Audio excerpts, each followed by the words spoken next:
Oldu, sağ ol, xoş gəldin. Balaca nətərsən balaca? Nə var, nə xoş. Nə var məhəbbət? Balaca nə ola xahiş edirəm, gəlmə, olmaz.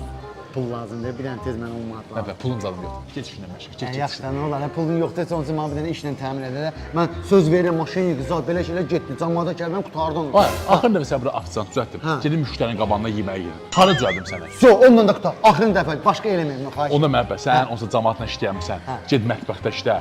Bax, sən orada maşinliklə eləsən, özün çıx gedə işləyin. Mən görməyim, yaxşı? Yo, narahat olma, so. Ha, oradır. Yaxşı.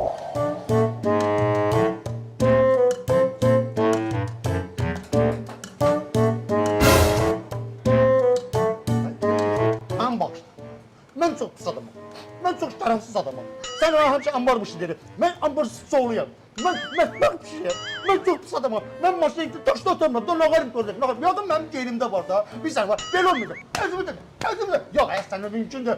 Mən özümü tutturacağım. 100 kez zəncirəm. Qoy cəbraşım olur. Ben suraxa bassınlar. Deyən 100 kez zəncirəm özümü tutturacağım. Ya.